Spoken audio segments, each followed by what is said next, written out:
paradigma biocultural propuesto, y la adopción de este paradigma biocultural por la academia, por ejecutores y elaboradores de políticas, puede, según Merson y colaboradoras, catalizar la construcción conjunta de conocimientos relevantes, de prácticas sustentables y políticas por diferentes actores sociales que, por ejemplo, custodian reliquias de casi toda la diversidad de los 45 tipos de vegetación mexicana, según el estado de los bosques de México, de Eckhart Boege.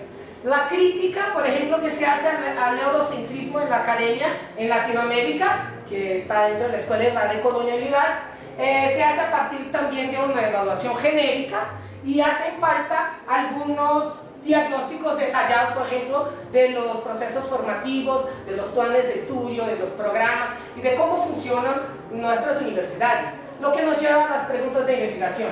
¿Cómo el sistema educativo en forestería dialoga con los saberes locales de los territorios bioculturales mexicanos? ¿Y cómo podríamos colectivamente construir un conjunto de recomendaciones para el diálogo? Los métodos de mi trabajo se dividen en 3 fases. La primera, reflexión; la segunda, diagnóstico; y una tercera, de incidencia. Voy a hablar un poquito de cada, y ahí trataré de ser breve, ¿no? La parte de reflexión, estamos pues ya en fase final de eso, que era buscar las lagunas actuales, las razones de existir estas lagunas y las potencialidades de la adopción del paradigma biocultural para la educación en forestería. La fase del diagnóstico es un estudio de documentos institucionales, experiencias educativas y los territorios bioculturales, y también hacer un retrato de la historia de la educación forestal en México a partir de visitas, entrevistas y encuestas en campo en las instituciones de educación superior donde se imparte ingeniería forestal en México. Gracias, Patricia. Y la parte final de incidencia son talleres de co-construcción de recomendaciones para una educación forestal biocultural. Esta primera fase tiene una justificación, que es que el tema de educación forestal en los últimos 2 años ha estado en discusión. Hemos tenido eventos internacionales, una conferencia internacional de educación forestal de FAO, de UFRO, con la Organización Internacional de Estudiantes de Ciencias Forestales, el IPES. En fin, en México se hizo un congreso de latinoamericano de estudiantes de ciencias forestales que tuvo como tema diversidad biocultural. En un análisis bibliométrico de la investigación forestal en el último siglo, encontraron que el tema de educación forestal, educación en forestería, que no es lo mismo que educación forestal, los dos términos se difieren un poco, el tema es educación en forestería, ha disminuido mucho desde los 80, y entonces una pregunta de mi revisión era ¿por qué? ¿Qué pasó con estos estudios? ¿Hacia dónde fueron? Entonces hicimos un análisis bibliométrico y de contenido adentro de esta literatura en educación forestal, pues no en la investigación forestal, sino que en la literatura de educación forestal, y ahí tratamos de hacer un retrato de cómo estaban los términos y si los términos de la bioculturalidad están en los trabajos que tratan de educación forestal, y se dio muy poco.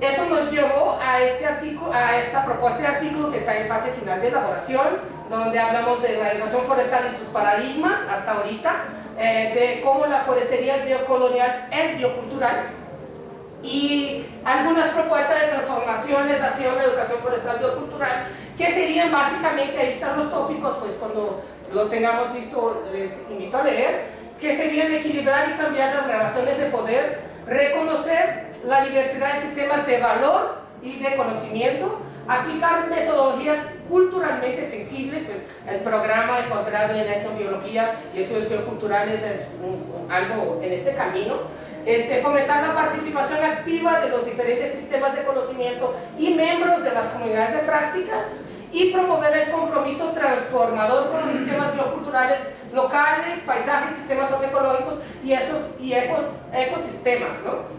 En una idea de que los territorios bioculturales se relacionan con esas escuelas y con esos estudiantes y con esos contextos de formación. Un ejemplo de cómo es nuestro trabajo, aquí yo les enseño el plan de estudios de donde trabaja el maestro Jimeno, que estudian los forestales y los tecnológicos de México. Entonces señalo nomás, ¿dónde se apunta? Por ejemplo, hacen un taller de ética, luego una disciplina de desarrollo humano, estudian sociología rural, yo soy maestro de esta disciplina ya en mi país, extensión y divulgación y nada más. Gracias. Y aquí les doy otro ejemplo para que entiendan cómo hay paralelos. Esto es la retícula de la carrera de Ingeniería Forestal Comunitaria de la Universidad Benito Juárez del Bienestar. Tienen ahí Ingeniería Forestal Comunitaria en 2 campus, en Sinaloa y en Durango. Y mira qué interesante o qué bonito se ve. ¿Se puede leer o está mal? Un poco mal. Aquí les acerco. Por ejemplo, ¿no? Tienen ejes de problematización en el proceso formativo. Lo que está en azul es desarrollo sustentable, sustentabilidad, cambio climático, problemas socioambientales. Tienen un eje completo de diversidad biocultural, patrimonio biocultural, identidad y diálogo de saberes. Entonces, cuando uno mira, así, desde mi mirada superficial, es un plan de estudios hermoso, lindo, ¿no? Pero hace falta entender si estas propuestas de disciplina se llevan a cabo desde las perspectivas de una educación forestal biocultural. Y bueno, en eso vamos. En un par de días debo estar haciendo talleres allá en el Tecnológico de Zongolica. Vamos a llevar maestros de saberes tradicionales adentro de la universidad y hacer una sistematización de este diálogo. Gracias, Patricia. Gracias a ustedes.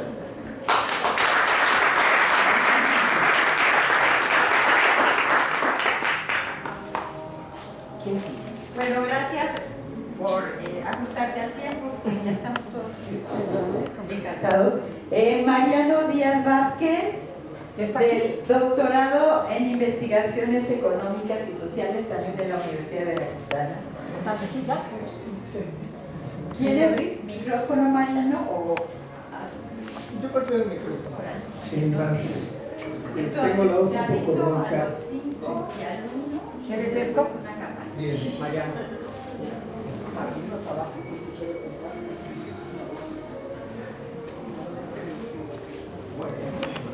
Buenas tardes.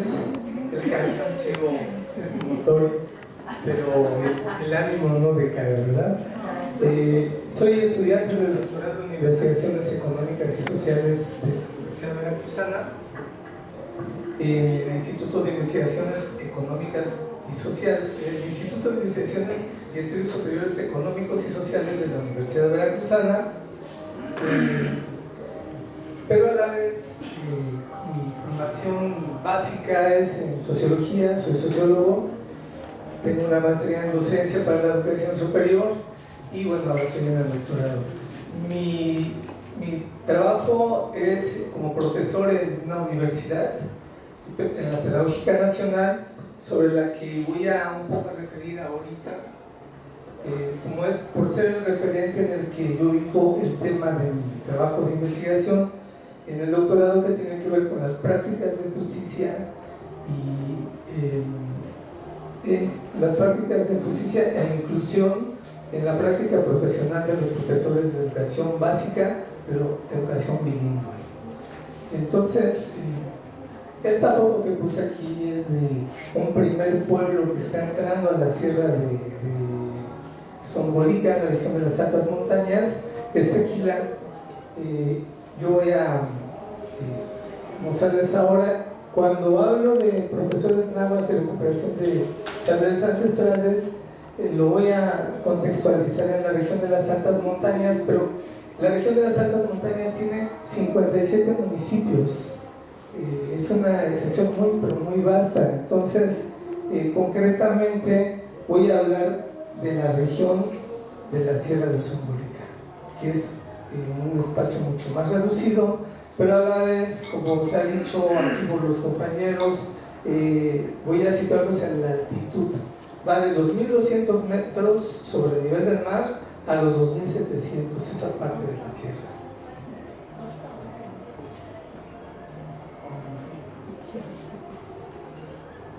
Para arriba. El otro. Esa, ahí. Bien, esta es la imagen central. Esto es Veracruz y este punto es la región de la Sierra de Zongolica, concretamente. Y voy a referir algunos datos. Veracruz tiene en promedio 365,000 nahuablantes. De esos, una tercera parte, un poco más de 100,000 están ubicados en la sierra de Zongolica. Según los datos del censo del Instituto Nacional de Geografía Informática de 2020. Bien, ¿qué pasa con la formación básica para este pueblo originario náhuatl? Pues está en manos de dos instituciones formadoras de profesores, la Universidad Pedagógica Nacional y la Universidad Pedagógica Veracruzana. Surgen casi a la par. Primero surge o se crea la Universidad Pedagógica Nacional y al poco tiempo, en un año, se crea la Universidad Pedagógica Veracruzana. Eso es un caso excepcional en todo el país. Para compartir programas, la Pedagógica Veracruzana va a implementar los programas de la Pedagógica Nacional para el caso de Veracruz. Pero a ver, ¿qué pasa? Antes de la creación de la Pedagógica Nacional, ¿quién se encargaba de educar y qué tipo de educación se ofrecía a los pueblos originarios? Bueno, la educación indígena tenía este carácter, el carácter asimilacionista, integracionista. Es decir, a los pueblos originarios se les castellanizaba fundamentalmente. Esa era la enseñanza a la que tenían acceso, y de eso se ha ocupado en el pasado un veracruzano, Aguirre Beltrán, y él hablaba de este carácter de marginación en el que se encontraban los pueblos originarios, y en la región de las altas montañas va a hablar de un concepto que tiene que ver con las zonas de refugio. Las zonas de refugio son los lugares a los que se desplazan los pueblos originarios una vez que se inicia la colonización. Bien, ¿qué factor hace un cambio en la enseñanza respecto a los pueblos originarios? Fundamentalmente el convenio 169 de la OIT, que en aspectos fundamentales tiene que ver con educar en la lengua materna de los pueblos originarios, alfabetizarlos en la lengua materna principalmente, y ofrecer textos que estén en su lengua.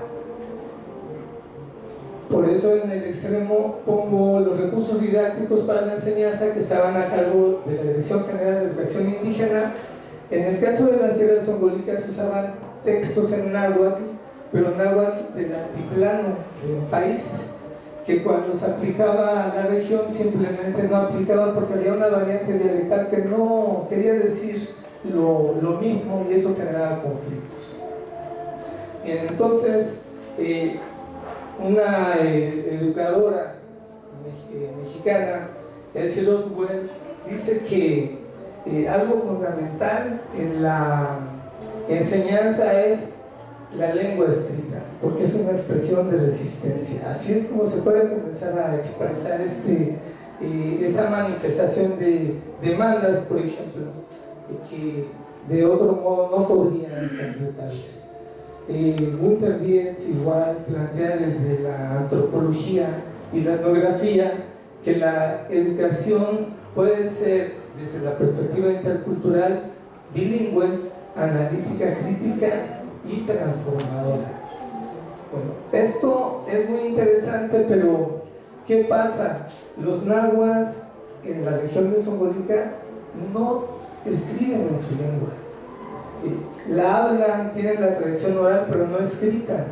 Entonces, los profesores tienen que comenzar a hacer ese ejercicio de fomentar la escritura, porque la oralidad la tienen, pero no lo saben escribir. Un antropólogo que ayudó mucho en esta tarea es Andrés Hassler. ¿Por qué? Porque él comenzó a generar una versión de la región del alfabeto náhuatl. Entonces, esto es una contribución. Aquí yo puse la imagen de un profesor de la Sierra de Zongolica, egresado de UPN, que está trabajando con sus niños ya en cuestiones de lectura y escritura en la lengua materna. Bien, ¿qué pasa entonces con los profesores náhuatl que egresan de estas dos instituciones en relación a el rescate de la lengua y el conocimiento ancestral? Esta parte para mí es la fundamental en lo que he descubierto, porque en principio, si no hay una tradición de escritura, ¿en qué se van a basar para comenzar a generar ese gusto por escribir en la lengua materna? Bueno, van a partir, primero se organizan. Estos son profesores igual de la región de la Sierra de Zongolica, Eutiquio Jiménez de Café, Ramón de Pole de Negro, y Jorge Luis Hernández, que está al extremo, eso no se alcanza a mirar.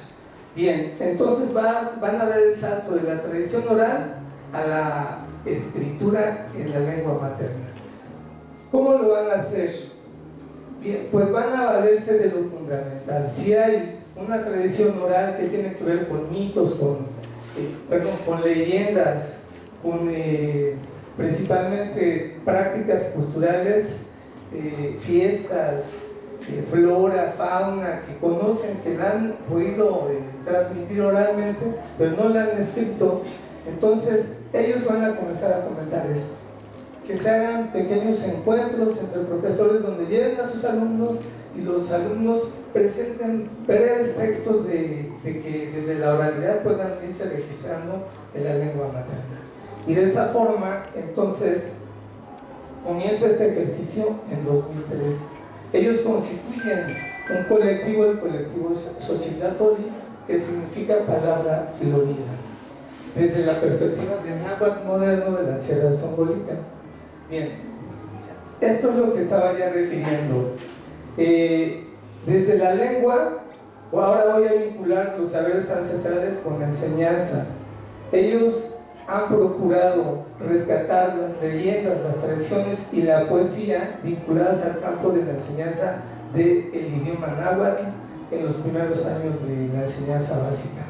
Y en el campo de las ciencias naturales vinculados a la medicina tradicional y la herbolaria, porque ellos también se curan y se alimentan. Hace un rato se hablaba de los quelites, bueno, esa variedad que implica todas las plantas, todas las verduras que se puedan comer, ellos les llaman quelites.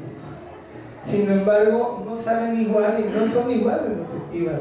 Eso es algo que ellos, desde estos textos, desde este colectivo, han procurado comentar y que es muy interesante. Voy a solamente referir una última idea. Ellos han mutado o han transitado a ser actores institucionalizados.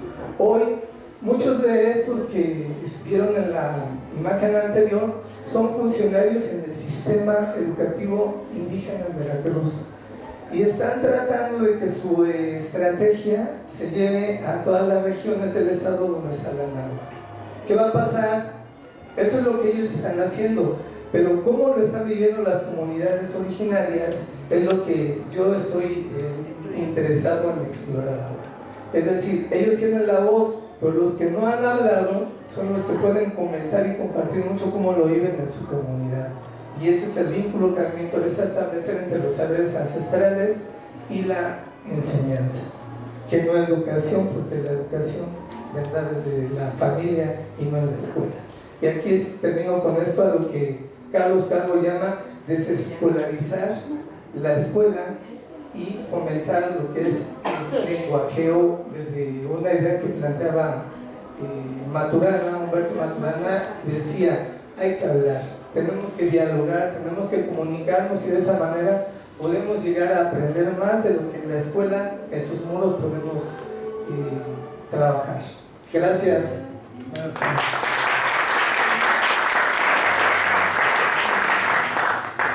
Gracias, muchas gracias. Se vincula mucho con la anterior, con la de Gabriel, ¿no? Los dos metidos en educación cultural. Bueno, nuestro siguiente presentador de la Universidad del Cauca, Manuel Eduardo Noguera Salas. Manuel, allá. ¿Quieres micrófono?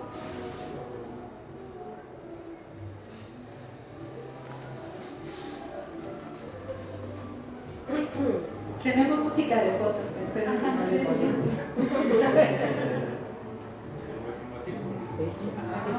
No sé cómo salir de eso.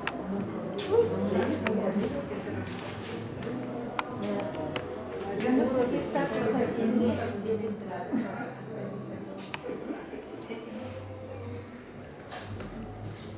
¿Solo lo traes en eso? ¿Qué pasó? Quite el del apuntador. A mí me tocó quitar este de acá, no poder meter. Pero es que eso no entra a la USB. No, Es una memoria. de cámara.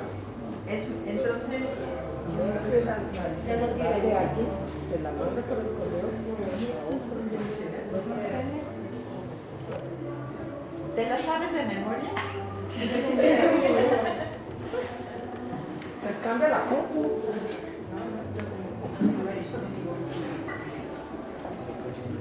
Es que no sé.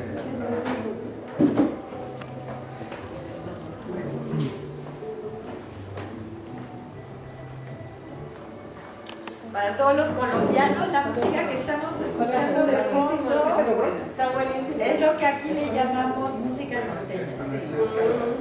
Es bien buena.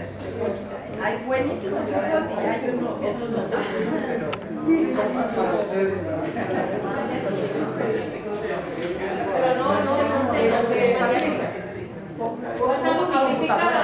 Patricia. Ahora vienen los mariachis y ya.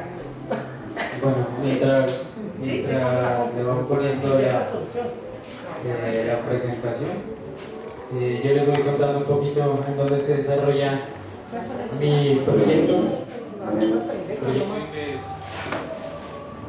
Mi proyecto de investigación se desarrolla en el suroccidente colombiano, en el departamento de Nariño, en la frontera de Colombia con Ecuador. Allá tenemos un pueblo indígena muy grande, que es el pueblo de los Pastos, y el pueblo Quillacinga, que es donde yo vivo. Los Quillacingas son un pueblo que adora la luna y que tiene como una organización especial en torno a lo femenino, a las energías femeninas del territorio. Este pueblo en su lengua desapareció y en su mayoría desapareció también por la influencia violenta de los españoles. ¿Es ese? ¿Cuál? El hermano de la Vega.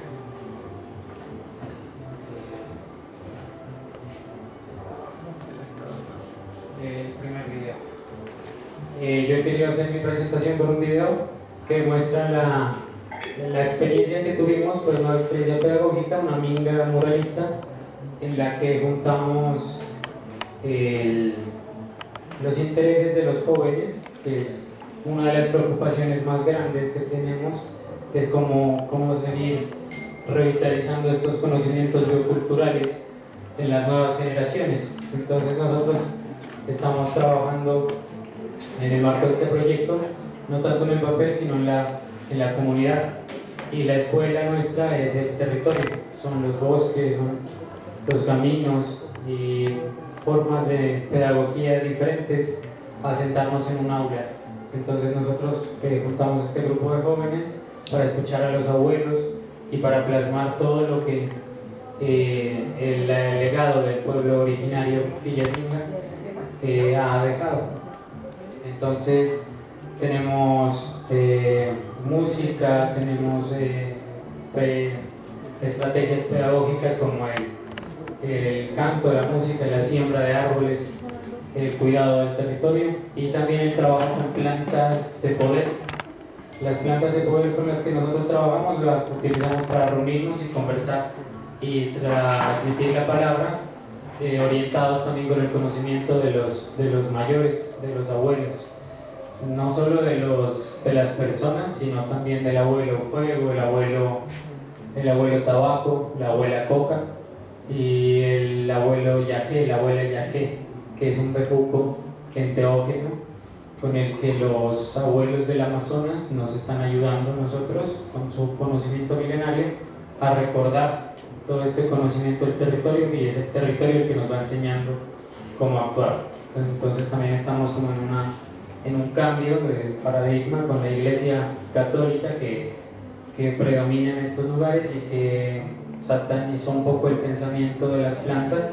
Se consideraba brujería el uso de plantas, y con estos proyectos estamos conectando a los jóvenes y a los abuelos para que cambiemos este pensamiento y recordemos esas enseñanzas de los abuelos. Entonces aquí va ese video.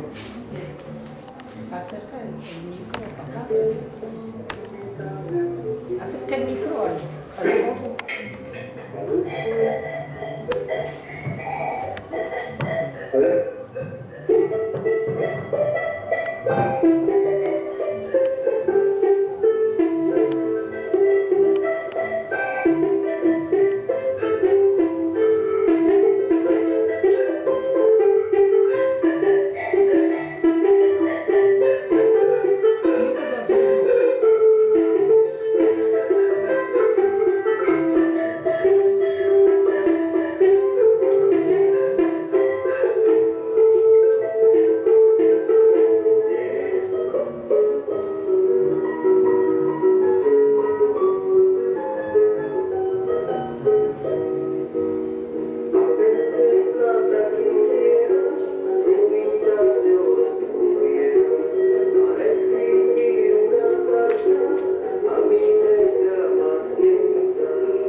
Chapacual es el sitio del territorio, es el nombre, y su traducción al español es guardianes del agua.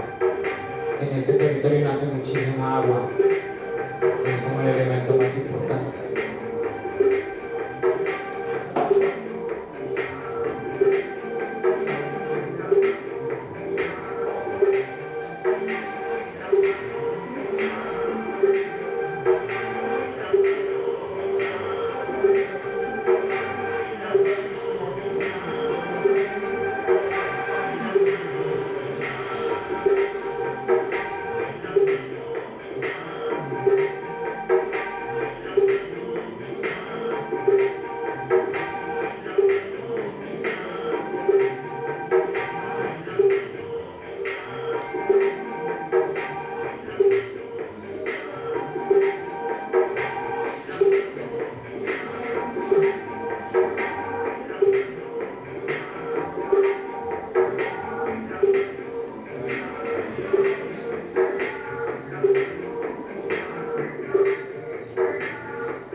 varios recorridos a sus familias, vecinos, a preguntarles cómo se baila, cómo se danzaba en tiempos antiguos, cómo se siembra.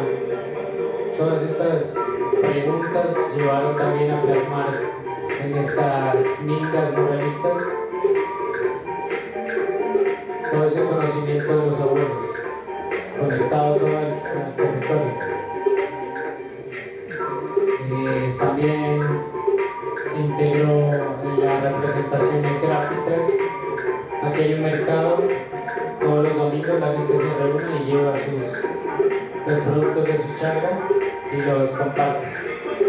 Entonces este es un espacio de encuentro, un encuentro biocultural, donde se encuentra la música, se encuentra la cultura y también los diferentes seres del territorio.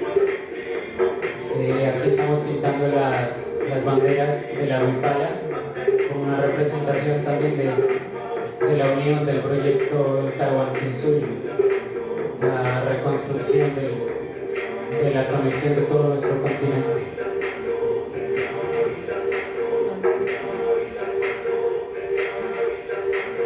Es un proyecto político pues, que va desde Chile hasta Colombia y que recuerda la conexión de los pueblos originarios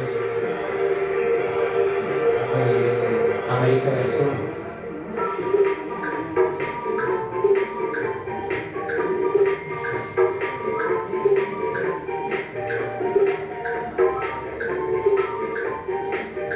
Estas son apuestas pedagógicas que buscan movilizar el conocimiento y que no esté solo en un aula o en una universidad, y que se valoren los conocimientos de todas las personas, de todas las plantas y sobre todo la conexión intergeneracional. Sí, es que es curioso. El cura bendiciendo todas las imágenes al lado de la iglesia. Para nosotros este es un nuevo templo, una resignificación total.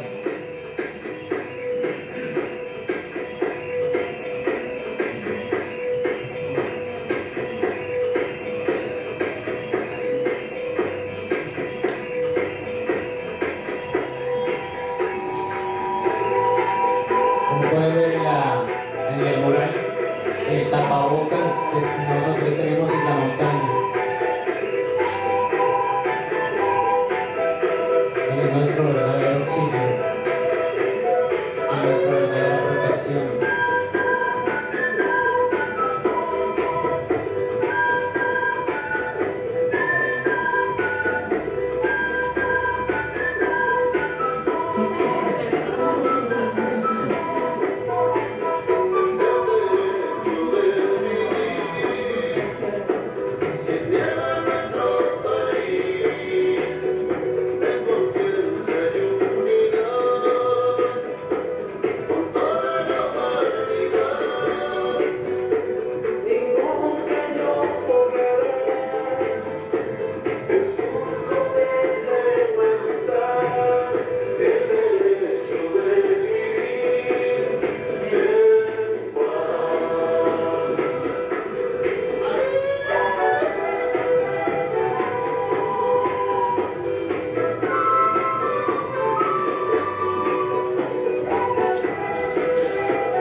Que es algo que desde la academia a veces se olvida en muchas ocasiones.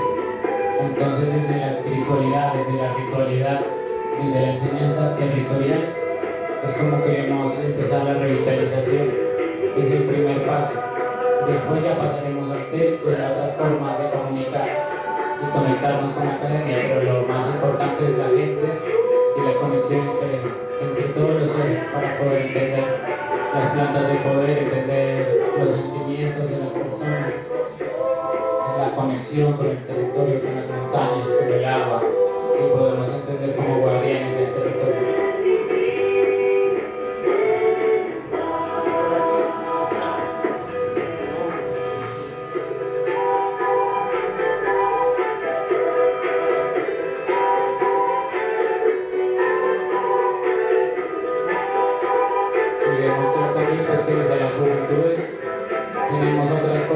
ofrecer y otras opciones más que las que ofrece el sistema de consumo.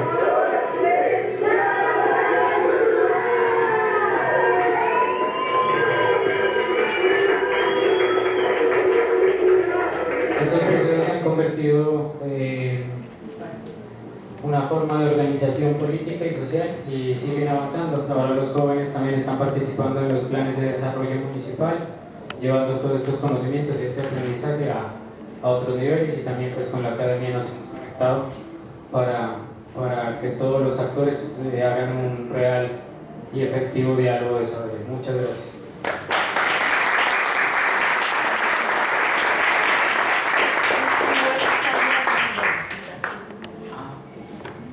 Pues le agradecemos a Manuel. Fue como un respiro ver esto, ¿no? Nos dan ganas de bailar, luego nos enseñan unos pasos. ¿Trajiste música? No. Ah, pero pasitos sí. A ver. Vamos a ver.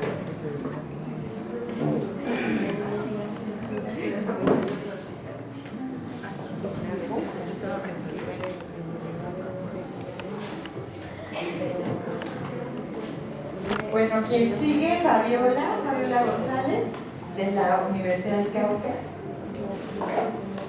Tómanos un poquito de paciencia. Entonces, ¿ya aviso? ¿Ya aviso cuando tengas?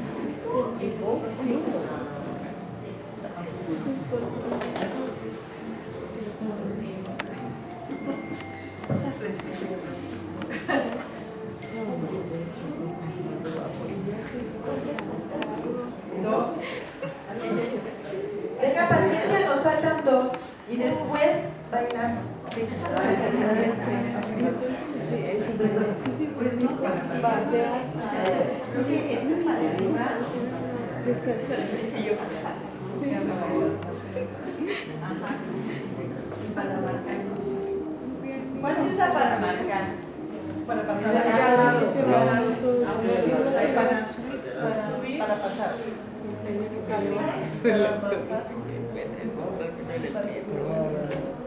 Ahí está, Fabiola. Muy bien. Buenas tardes. He querido traerles este tema que para mí ha sido un gran reto, porque sabía, yo soy psicóloga médica, pero no sabía del conocimiento de las comunidades sobre los hongos macromicetos. Entonces este proyecto de investigación me ha permitido aprender mucho de las comunidades. Entonces, para compartir con ustedes, he traído después de un análisis de una información que tengo, le he denominado valores espirituales y culturales de los hongos silvestres para el pueblo coconuco del municipio de Puracé, Cauca, Colombia. Pues ya el contexto, el compañero Gerardo nos mostró un video muy lindo del territorio del pueblo coconuco en el municipio de Puracé, entonces pues no voy a demorarme mucho. Y también mi proyecto está muy articulado con el trabajo que están haciendo los chicos, con los custodios de semillas, el proyecto de la tirapucha y la conservación. Entonces esta la voy a pasar para el tiempo. Entonces el pueblo coconuco, pues ellos tienen un plan de salvaguarda en el que, por ejemplo, en uno de los apartados se encontré que ellos con estas actividades ellos quieren rescatar, promover y fomentar sus valores ancestrales y a partir de ellos construir un tejido social sólido que posibilite la pervivencia de su identidad cultural. Ya por ejemplo el compañero Gerardo hablaba mucho al respecto. Entonces ellos viven en parcelas, principalmente viven en área, el 90% de la población vive en área rural, y sus viviendas están construidas a una altura de 2.360 a 2.800 metros sobre el nivel del mar, donde ellos tienen sus huertas, donde cultivan maíz, frijol y café en la parte más baja. Y en la parte más alta, de 2.800 a 3.200, pues ellos tienen ganado y cultivan monocultivos de lo que es papa y fresa. Trabajan lo que son proyectos de beneficio colectivo a través de la minga, que ya también mis compañeros les explicaban en qué consistía la minga, y hacen el trueque. Tienen sus rituales de armonización, sus reuniones, principalmente los mayores, con el cabildo. Y algo muy interesante es que tanto hombres como mujeres cuidan el territorio con lo que se llama la guardia indígena. En cuanto a la cosmovisión del pueblo coconuco, este se da a partir del relacionamiento armónico entre humanos y no humanos que viven en ese territorio, lo que se llama la naturaleza. Aquí en este territorio, pues ellos tienen sus espíritus mayores y sus espíritus menores. Entonces aquí les he traído una ilustración del antropólogo Frank House, que ha vivido pues muchos años, o vivió muchos años en esta zona, y tiene, este es lo que él ha denominado el paisaje mítico Curacé.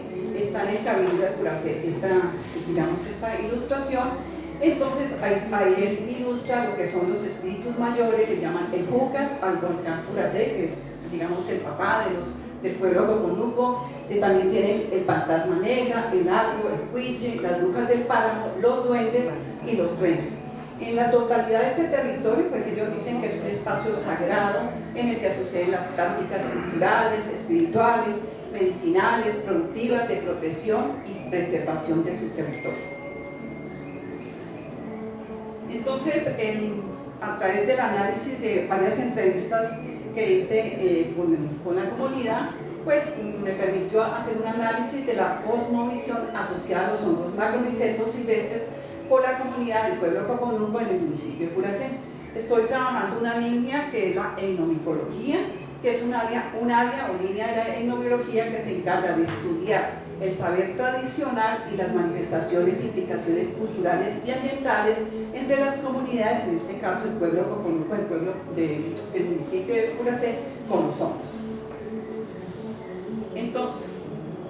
Entonces pues he trabajado la metodología de diálogo de saberes, pues también los compañeros nos explicaban que nosotros tenemos que tener permiso de los mayores, del cabildo, para poder hacer este tipo de trabajos. Hice una fase exploratoria en la parte de Vuelta de Patico que nos explicaba el compañero también en esa vereda, y aplicamos lo que es el código de la solar. Una fase de construcción participativa. Entonces aquí pues con la comunidad hicimos algunos talleres para ver cuál era el interés de la comunidad respecto a los hombres, ¿cierto? Entonces ellos les interesaba mucho que les ayudáramos a identificar científicamente los hongos y también a los hongos que tienen uso alimenticio, para ver si pueden cultivar esos hongos para sus proyectos de soberanía o seguridad alimentaria. Entonces pues hice un trabajo de campo, he hecho trabajo de campo, trabajo de laboratorio y una fase de sistematización de la información. Entonces pues aquí he traído como una información que me dio uno de los sabedores que me van a permitir leer en cuanto a la relación ecológica con los hongos silvestres. Ante la pregunta para ellos qué era un hongo, y la mayoría de los comuneros me contestó muy parecido, que era para ellos los hongos, dónde los encontraban, para qué los utilizaban. Entonces, por ejemplo, el sabedor 6 me contestó: los hongos son un reino diferente a las plantas y a los animales. Ellos, la mayoría les decía que viven en área rural, entonces su trabajo es en área rural, y entonces tienen muy claro muchos conceptos. Y a revisar pues la escolaridad, muchos estudiaron en el colegio, aunque en la primaria, y algunos que no, pues no tuvieron que ir no pudieron ir al colegio, pero pues el estar en el territorio, pues eso les ha permitido aprender a conocer mucho sobre muchos seres de la naturaleza. Dice: cuando veo un hongo siento curiosidad. Los hongos crecen en periodos lluviosos, noviembre a diciembre, en potreros y dentro del bosque. Ellos comen tierra o hormiga, a eso les llamamos sombrillas. Crecen también en árboles vivos y secos. Hay unos llamados orejas que dicen que son de alimento, pero yo no los como, eso me dijo este sabedor. Crecen en árboles tirados o en madera podrida de árboles como el mantillo o el encelillo. En cuanto a la relación de los árboles con los hongos, es que ahí encuentran humedad y alimento. Entonces yo lo analizaba desde la parte científica, digamos que somos nosotros, o de la universidad, pues estos conceptos los hemos aprendido, pero ellos los han aprendido a través de lo que han visto en su territorio y a través de todo lo que los padres, abuelos les han enseñado. En cuanto, también ellos les llaman mucho la atención que dicen que los hongos no hay mucho, no los ven mucho en el territorio, porque consideran que su territorio ha sufrido muchas adversidades por contaminación ambiental, por el uso de pesticidas para los monocultivos de fresa y papa, por la afectación de los ecosistemas por la tala de árboles, que ha sucedido mucho, por el desmonte de los bosques para el ganado, porque pues ya el compañero Gerardo les explicaba todas las complicaciones que ellos han tenido en su territorio y han tratado de recuperar territorio. Y pues ellos lo tienen muy claro también, que el cambio climático está afectado. Entonces hay que tener en cuenta, de lo que sabemos de la academia, que la aparición de los carpóforos, que es lo que uno ve caminando en el campo, pues aparecen en determinadas épocas cuando llueve. Entonces ellos lo pueden identificar así. Entonces aquí, en cuanto a los otros seres de la naturaleza, me llamó la atención que este hongo, se llama, pues le llamamos un licopertón, ellos le llaman pedo del duende, y ya les decía que ese es un ser que está ahí en el territorio, y también le llaman pedoros. Ellos lo utilizan a nivel medicinal como hemostático, o sea, eso quiere decir que cuando hay alguna herida pequeña, tanto para las personas o los animales, ellos abren el carpóforo y el polvito lo echan ahí, que ellos me dicen polvito, pero son las esporas, la colocan ahí e inmediatamente cicatriza. Hay otro que le llaman pedo de bruja. Recordar que la bruja es otro ser que aparece ahí en el territorio, igual que el duende, y entonces ese hongo lo identificamos como un Scleroderma citrino y tiene la misma actividad como hemostático. Ante otras preguntas que les hacía sobre el sistema de calor y frío, uno de los sabedores me decía: los hongos se encuentran en la montaña negra, en la zona alta, fría y húmeda, y se consideran elementos fríos. Mi abuela me enseñó sobre los hongos.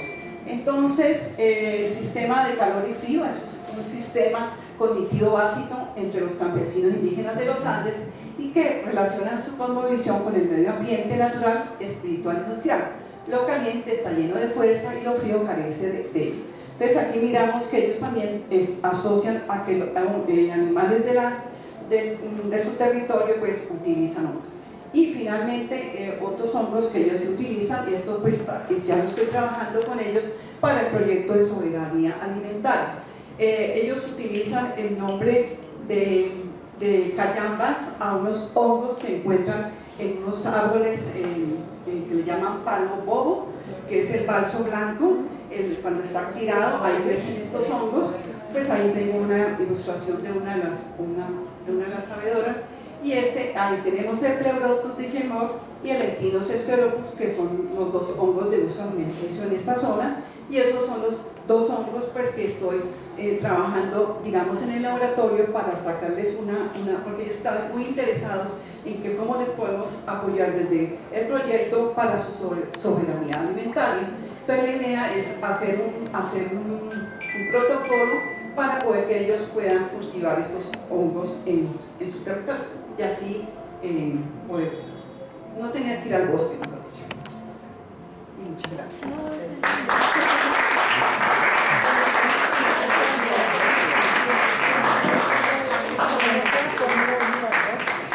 Agradecemos por ser tan puntual con el tiempo. Bueno, nuestra última de hoy, el cierre, le toca a Agni Alicia Celis Villalón de la Huanzochimilco, o sea, mexicana.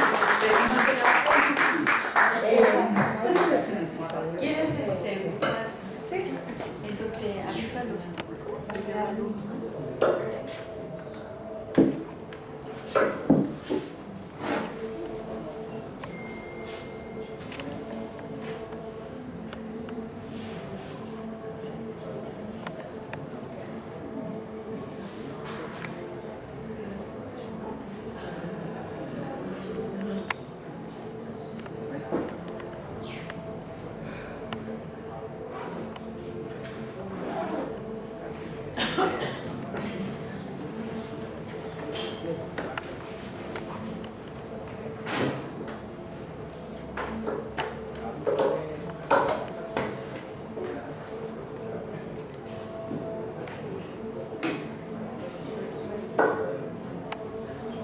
Bueno, pues Buenas tardes.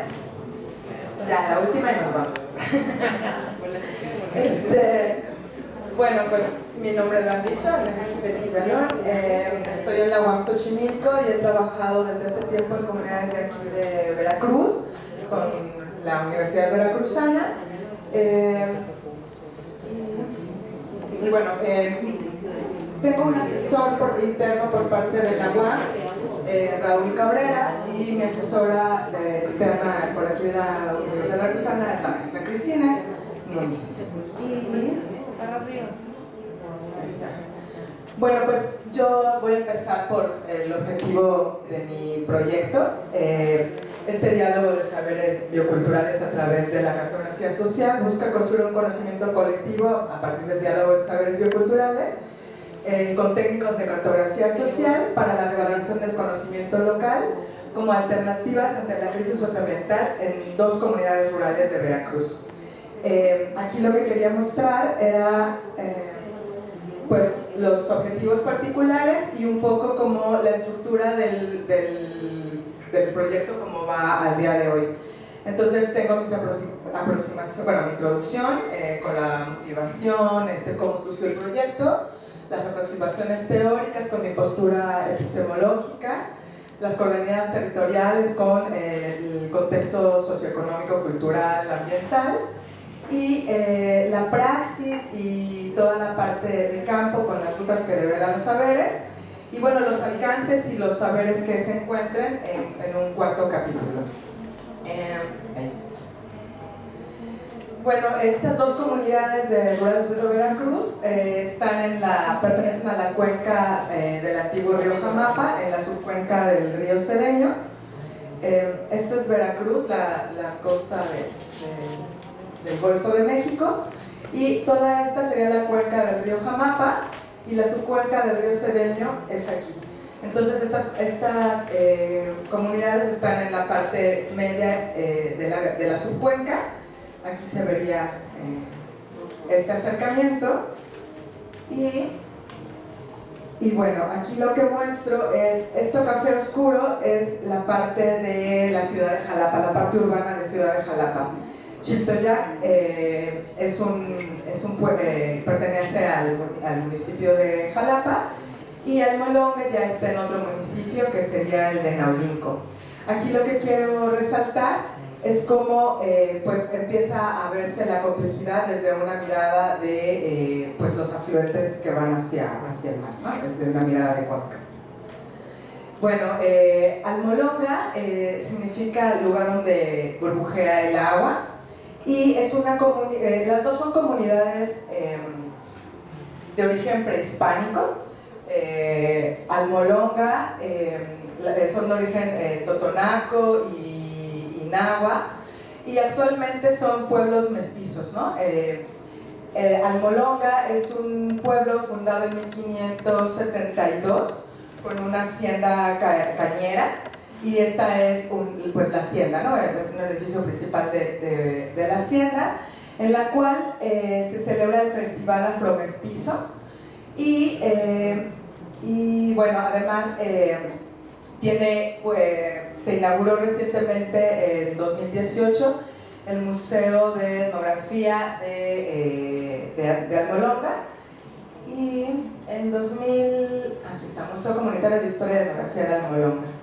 Y Chiltoyac es un pueblo en donde no hubo hacienda, es un pueblo también de esta zona cañera cafetalera del centro de Veracruz, pero este pueblo no tuvo hacienda, fue un pueblo libre, porque sí fue reconocido por el virrey como un pueblo originario, y de ahí fue que después de todo un proceso de pérdida, recuperación de su territorio, bueno, no fue un pueblo de haciendas. Y en este pueblo también hay una danza tradicional que sería la del Señor Santiago, que es la imagen que acaba de aparecer, y está el Centro Comunitario de Saberes, Artes y Oficios de Chiltoyac, que cuenta con una casa donde se hacen diferentes, bueno, dentro de Comunitario de Saberes y Oficios, pero también tiene una parcela comunitaria que tiene 1 hectárea que fue donada por el pueblo para el trabajo comunitario y en favor de la comunidad, buscando una solución ante los problemas socioambientales que detectan en la comunidad. Mi propuesta de diálogo de saberes es ante este problema socioambiental, la crisis socioambiental, en donde los saberes tradicionales, los saberes bioculturales, principalmente se encuentran en estos pueblos originarios y comunidades equiparables, que serían estas comunidades campesinas, y que son desvirtuados, que son desvalorizados por el conocimiento científico y hegemónico occidental. Y pues yo lo que propongo es que tengamos un diálogo de saberes bioculturales. Ahí estoy uniendo dos conceptos.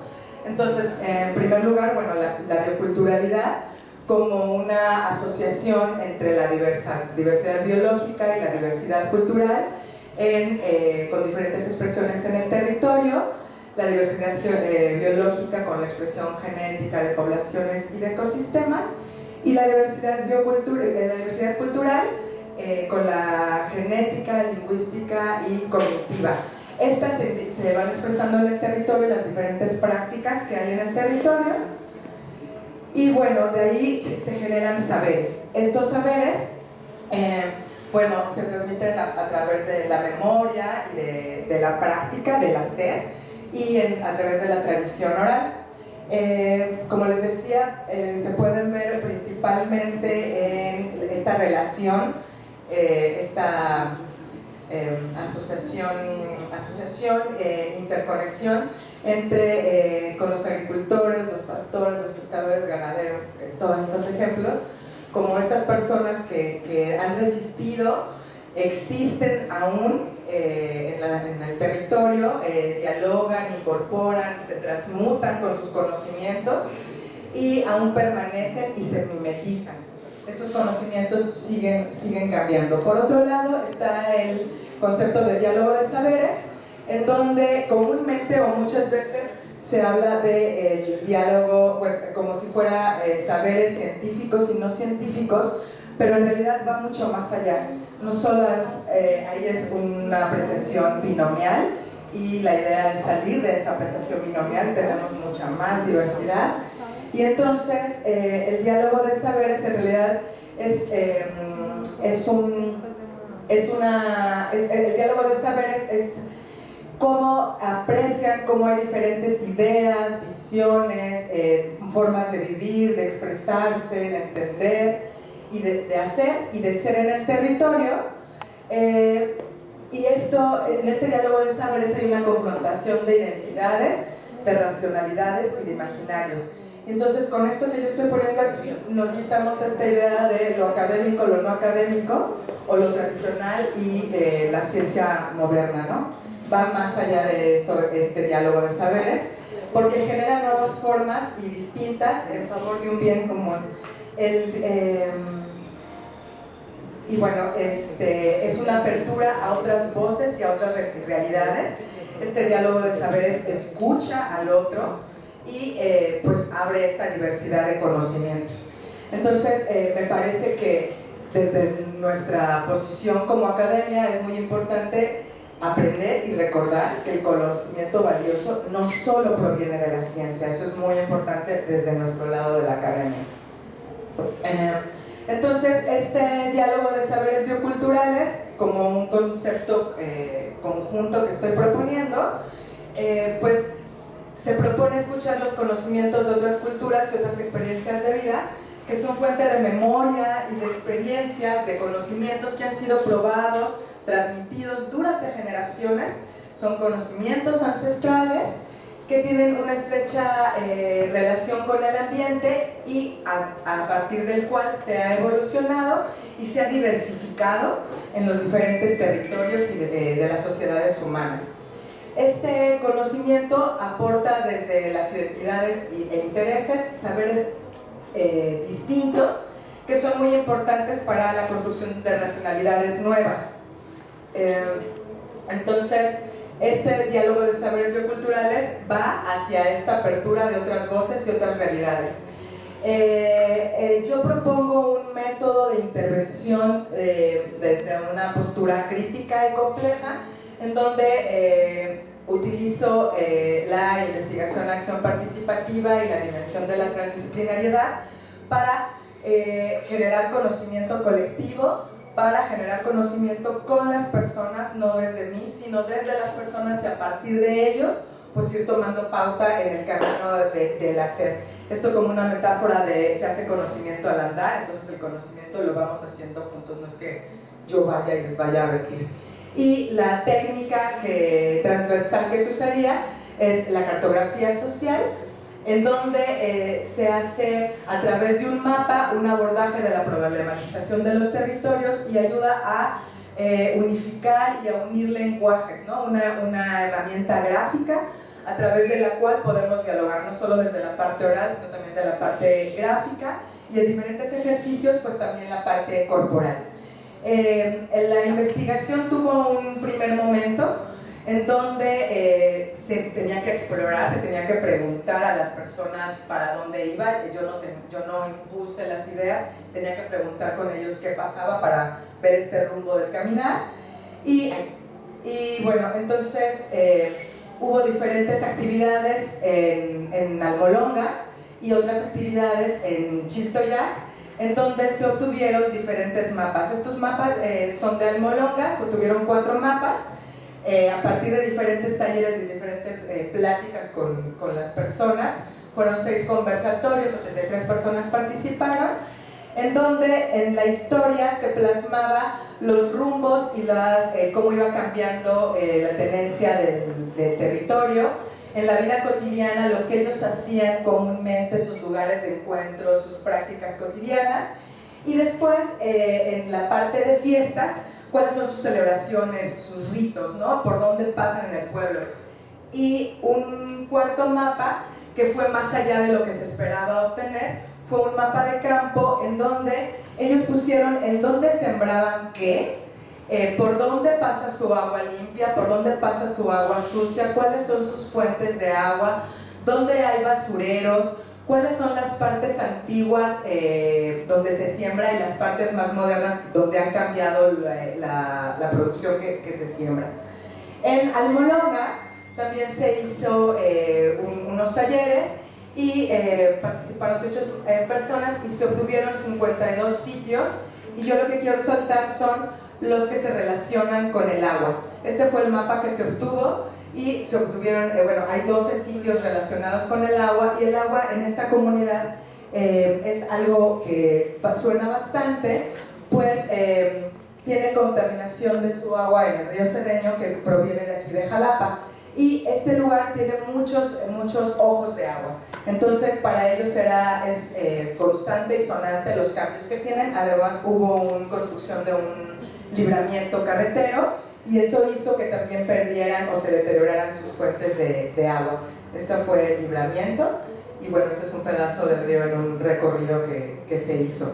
Ellos tienen muy consciente los cambios que ha tenido su agua. Estas son voces que ellos han expresado, y también para qué sirve y a dónde tienen que acudir para esto.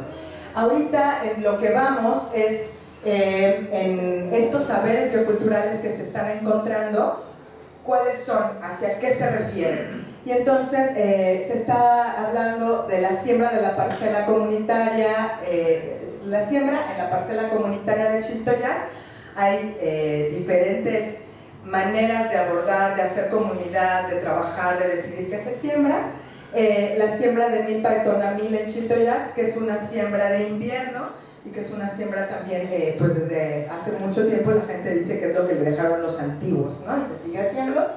La implementación del comedor comunitario de Chiltoyac, ya se había trabajado sobre la alimentación en esta comunidad desde el principio del SECOMU, y ahora se está implementando un comedor comunitario, y para esto también pues están usando estas técnicas y pues está colaborando. Hay saberes ahí de alimentación. Los saberes del agua de Almolonga, que tiene que ver con este mapa del campo y cómo aprecian su agua, y diálogo con saberes académicos de Almolonga. hay una propuesta de que se puedan ir a presentar los trabajos académicos que sean, la mayoría son de la Universidad Veracruzana, que ellos no se han enterado de lo que pasa en esos proyectos, no, va a la academia, extrae y ahí se queda. Entonces ahora desde este horizonte transdisciplinario, de investigación de acción participativa y de sujeto-sujeto más que ver a un objeto de investigación, pues está este diálogo de saberes. Hasta ahorita se está trabajando en estos saberes como un resultado de esta investigación. Y pues nada más.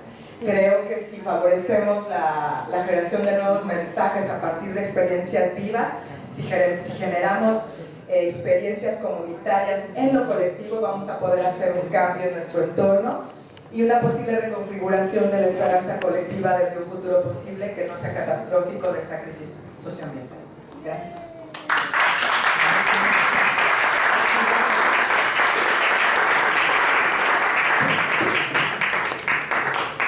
Bueno, con esto concluimos las sesiones. Nos falta ahorita abrir un diálogo sobre estas últimas 5 presentaciones. Si alguien quiere comentar algo antes de pasar al cierre de nuestro evento. Ajá. Sí, yo simplemente quiero agradecerle a todos los compañeros que pasaron. Es muy interesante. De hecho, mi intención es simplemente mencionarles que podrían enriquecer mucho los abordajes, sobre todo los pedagógicos, con una experiencia que se denomina PEBI, Proyecto Educativo Bilingüe Intercultural, que apalanca el Consejo Regional Indígena del Cauca y la Organización Indígena de Colombia. Tiene todos estos abordajes de recuperación de la lengua. Hay algunos espacios en donde se habla del nido de la lengua, en donde mamás hablantes de su lengua originaria son las que desarrollan todo el proceso de primera infancia para poder hacer la recuperación de la lengua. Hay ejercicios interesantísimos en términos de música, en donde no se maneja la música con la partitura. Son maestros en música de la Universidad de Cauca, pero manejan la partitura a través ayúdame, ¿cómo se llama la faja esta? A través del chumbe. Entonces, con la iconografía del chumbe se genera toda la aritmética o la matemática de la música. Yo no sé mucho de eso. No obstante, pues les recomiendo que visiten la página del Consejo Regional Indígena de Cauca y revisen los avances que se vienen desarrollando en el proyecto educativo bilingüe intercultural. El sistema Entonces, ahí en la página lo van a encontrar y pueden enriquecer enormemente sus trabajos. Muchas gracias. Gracias. Adelante. Sí. Oiga, después sigues. Al compañero que presentó. ¿Perdón? Mariano, ¿cómo están haciendo ustedes o cómo está haciendo la comunidad la recuperación de la lengua a través del alfabeto? De la recuperación para la escritura, porque a veces hay dificultad justamente cuando las lenguas son evidentemente y se mantienen porque son orales. Y al ser orales, pues al pasarle la escritura hay una serie de, que tú lo planteabas, de problemáticas y de, digamos, de diferencias entre las mismas comunidades de cómo se escribe. Entonces me gustaría que ampliaras un poco eso y al final, ¿quién lo ratifica? ¿La organización o qué? Si hay también aquí algún Consejo Nacional de Minorlingüistas o algo, no sé cuál sea la, que ratifique, entre comillas, pues que eso se escribe así. ¿Cómo es ese proceso? Y gracias, Mariano. Gracias. Las diferencias dialectales, como le llaman a la variante de una comunidad a otra, pueden ser así de drásticas, y las comunidades, a pesar de estar en la misma región, como decía, son 57 municipios, pero centrada la mayor actividad en la Sierra de Zongolica, que puede situarse alrededor de 13 municipios, los que tienen mayor presencia, pero además mayor marginalidad en todos los ámbitos, en las vías de comunicación, en la condición económica y educativa, por supuesto. Eso les genera mucho conflicto a ellos también. Pero aquí algo muy interesante es que no son así porque así hayan sido siempre. ha sido la adversidad y la discriminación, la marginación, la que nos lleva a una postura de bastante distancia con todo lo otro. Y algo que se trabaja mucho allá es el principio que si en tu comunidad se pronuncia de una manera, es correcto. La variante... Disculpa, yo te estoy preguntando sobre la escritura, sobre el alfabeto, no de pronunciación, sino de escritura. Bien, el colectivo tiene esa posibilidad de regirse, digamos, y decir, así lo vamos a escribir aquí. Por ejemplo, ellos tienen esa variante regional del náhuatl, de la Sierra de Zongolica, le llaman la variante moderna del náhuatl. De hecho, no ponen N-A-H-U-T-L, sino ponen N-A-W-A-T-L. Por ejemplo, el INALI, el Instituto Nacional de las Lenguas, está, digamos, como reconociendo esa variante porque ellos la han trabajado desde el ámbito de la academia y se han puesto de acuerdo. Ahora, yo quise centrarme en ese colectivo porque tiene mucha fuerza por la aceptación entre aún las variantes dialectales que hay en la región. Y ellos, como lo comentaba hace un rato, están llevando este acuerdo a las otras regiones del estado para hacerles notar que es posible tener, para empezar, textos producidos por ellos mismos que les sirvan a sus niños y que además fortalece su identidad como pueblo de la región que se encuentra. Entonces, digamos que la Dirección General de Educación Indígena aquí en Veracruz les ratifica y es quien les está en este momento fomentando este tipo de talleres y visitas a las diferentes regiones donde están generando ese tipo de consenso. Gracias.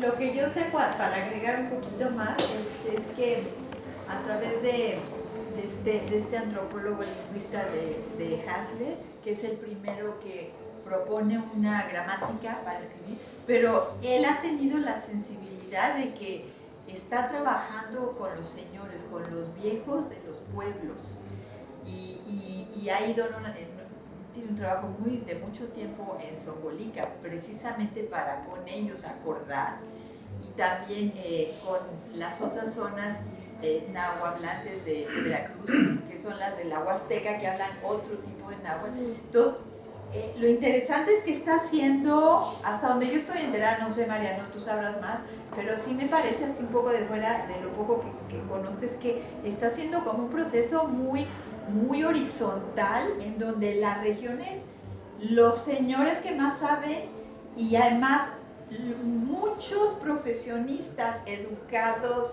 en la universidad, pero que son nahuablantes, están regresando a sus pueblos y a recuperar, y además se están poniendo de acuerdo sobre cómo tendría que escribirlo. Y critican mucho una imposición de la escritura del náhuatl que viene del centro del norte del país, porque el náhuatl se habla en el país, en muchos estados, pero en cada lugar tiene su especificidad, y entonces ellos están criticando la imposición de que se tenga que escribir de una manera como lo dictan en el centro, y se están movilizando aquí en Veracruz, en las regiones, para decidir entre ellos cómo escribirlo. Entonces es un proceso en camino, todavía en curso, ¿no? Gracias. Pero solo para abundar, el INALI les ha encargado, por ejemplo, la traducción de la Constitución mexicana al náhuatl en esa variante de la región de la Sierra de Zongolica. Entonces, ya que tengan este tipo de encomiendas, pues les da mucha fuerza, ¿sí? Y reconoce calidad académica al trabajo precisamente de cómo, para empezar, detectar cuántas grafías son las que van a reconocer en el idioma. Que esa es una primera discusión. Claro, muchas gracias. Por acá. También hay una función importante. Perdón. Adelante. No. Hay una función importante ahora de las nuevas universidades, ¿no? Yo trabajo en una de ellas, que son las interculturales. Las universidades interculturales justamente entran muy recientemente, y una de las finalidades es el estudio de las lenguas. Entonces, en estas universidades se da la construcción ahora de las diferentes lenguas. El maya, por ejemplo, está muy avanzado.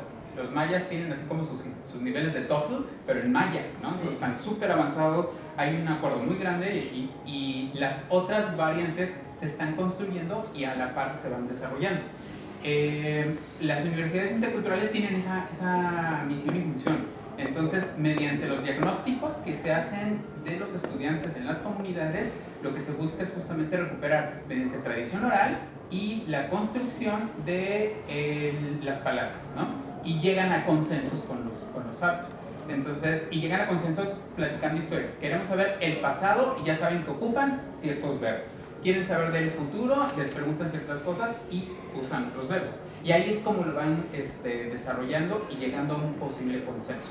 Sin embargo, la modernidad también nos está llegando. Y lo que se tienen que poner de acuerdo en algún momento es qué iconos en WhatsApp o en demás van a ocupar ellos para decir que esa es su variante o su lengua y que así se escribe, ¿no? Entonces hay una discusión también muy profunda sobre las lenguas indígenas que se pueden escribir ahora en los textos de celular que a veces no están, ¿no? Por ejemplo, en el chol tenemos la sexta vocal y esa no está, ¿no? Entonces están poniéndose de acuerdo en cómo escribirla en el celular. Entonces la discusión, si bien está atrasada en el tiempo de la escritura, tenemos que también pensar en el futuro de cómo se va a estar escribiendo en correos y demás.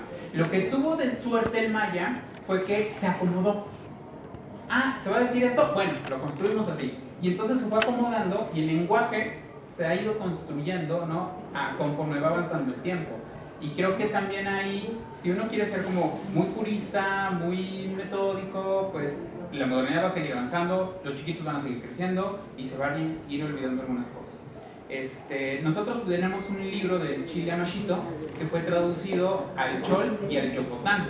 Y uno de los grandes problemas que tuvimos para el arbitraje, porque el arbitraje en español estuvo, ¿no? Así que sale, aquí está el arbitraje en español, ya hicimos la ciencia, lo mandamos a los investigadores, nos dijeron, ya quedó, pero luego, ¿quién nos arbitraba? Entonces, el yocotán y el chol.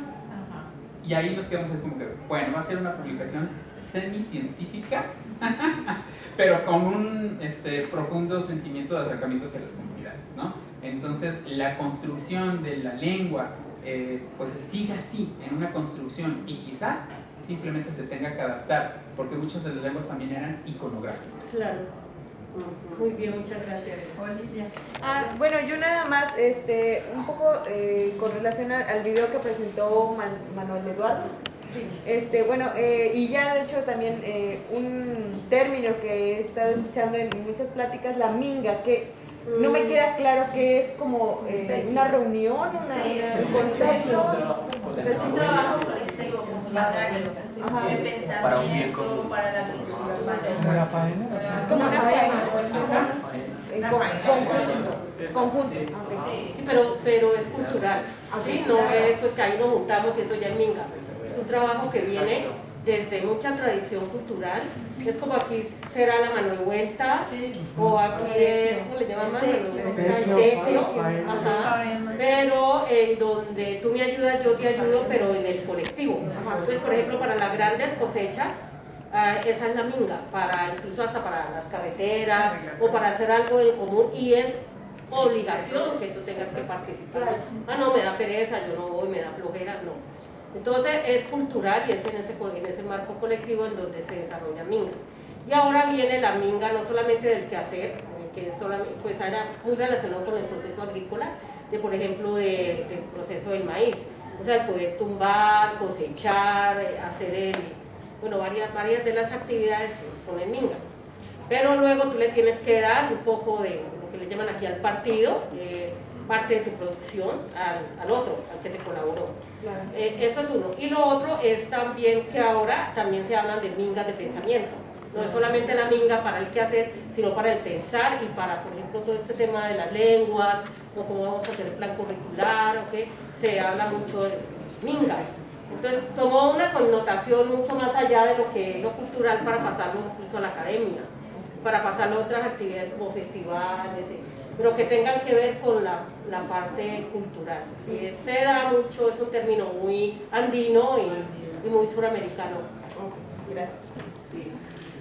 En esta temática yo quisiera preguntar también, es que en mi trabajo Yo estoy hablando del trueque, pero también de otras formas de compartir, de convivir, de reciprocidad y de don y de dar.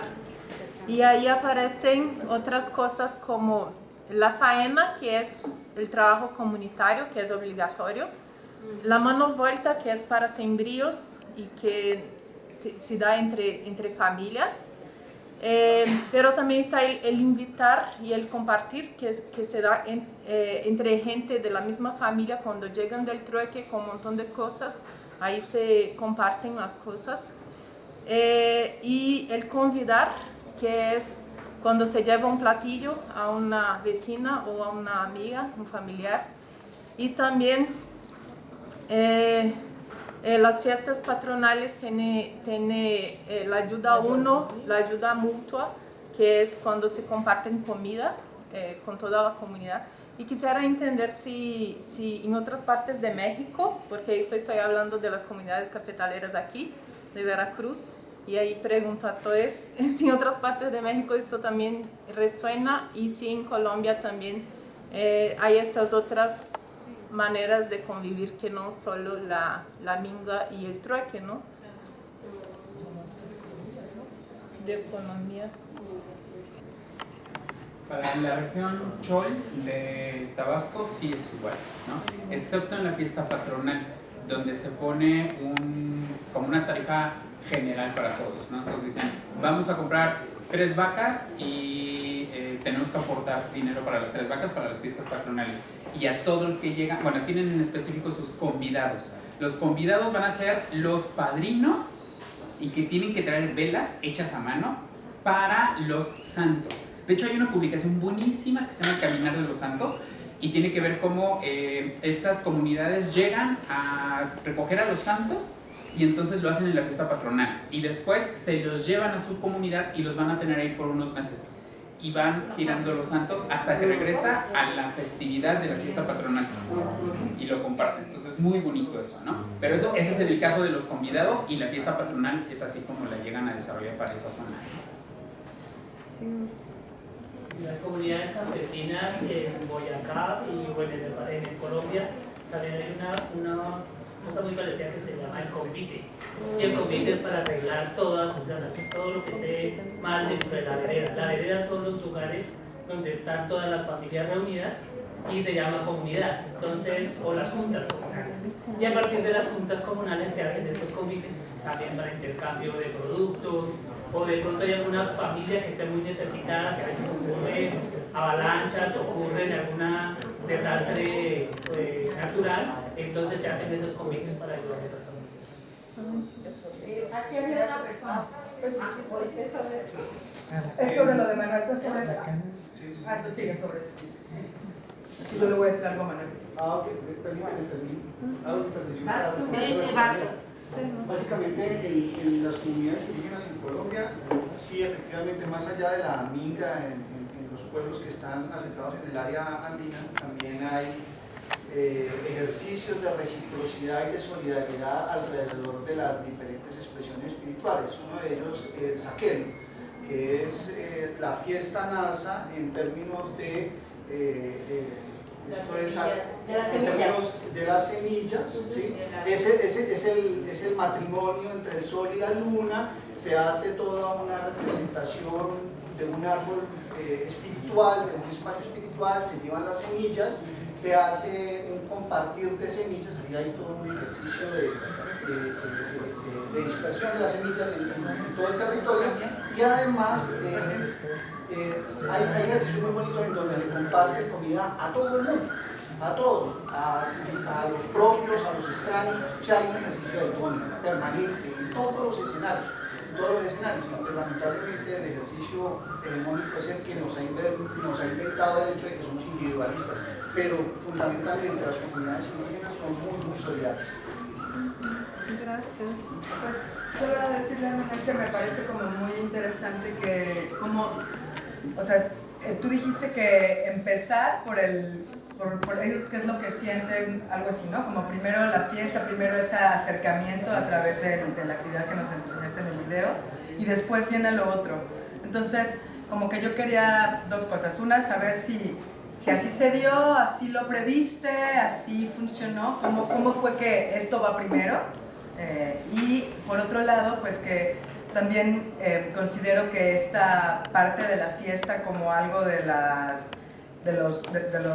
los elementos de la comunalidad, creo que es una parte de aprendizaje muy, muy importante porque nos quita del centro a nosotros, que es lo que yo observé en tu video, ¿no?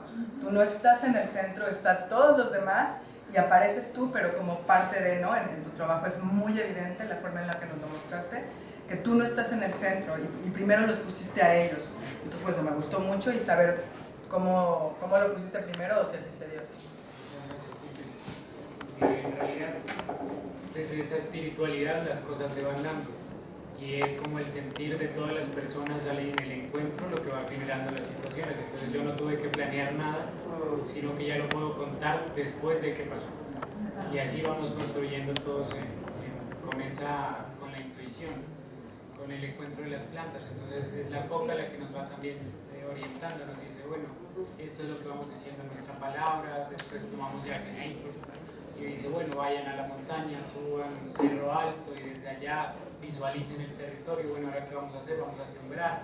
Si es tiempo de fiesta, vamos a bailar. Si es tiempo de cosecha de maíz, vamos a hacer la chicha y vamos con esto a trabajar. Entonces el mismo territorio es el que va orientando, sin tiempo, sin prisa y toda libertad.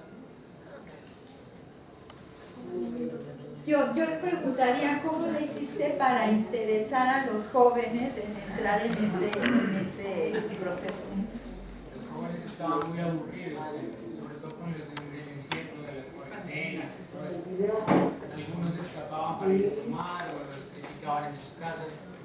Otros estaban en depresión porque hay muchas enfermedades espirituales, mentales, emocionales.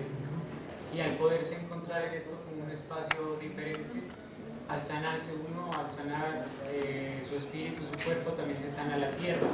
El hecho de sembrar, el hecho de conectarse con el abuelo.